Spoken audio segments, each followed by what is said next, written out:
to your question on pay for results and the Ghana Compact, and I probably bled those two thoughts. I can see how they would bleed together. They're actually fairly different.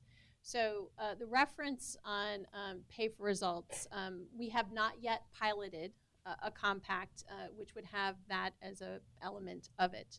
I will say that we are actively engaged in pursuing in one of the compacts, or perhaps more of the compacts under development, the ideas that CGD and others have been working with us on to talk about how that might work in the context of maybe an education program, maybe an energy program, and we are committed to doing something in that space, but have not yet launched anything in that space. What we did include in the Ghana Compact was the idea that the funds would be tranched, and that there were a series of reforms to be undertaken as part of the reform of the utility, ECG, and that there are benchmarks in the compact itself, so that upon undertaking the first set of reforms, at the first $200 million will be released, and if those are undertaken successfully, the next tranche will be released of funds.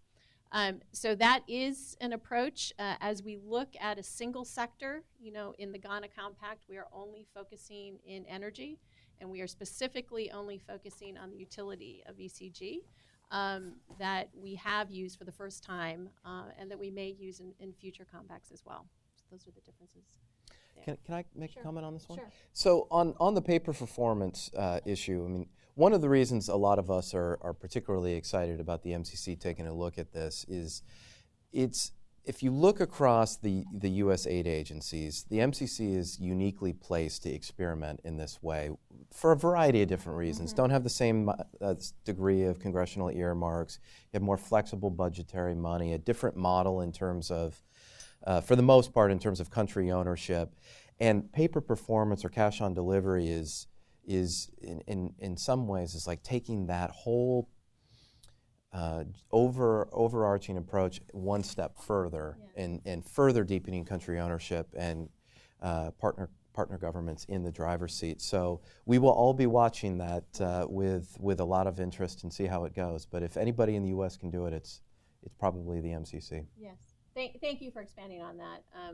We agree that the two core elements of the MCC model, bedrock commitment to country ownership and accountability results focus, lend themselves very well to a pay for results approach, and thinking about the context of what that might look like but of course working with the country partner itself as we shape these compacts. So it needs to be welcome, obviously.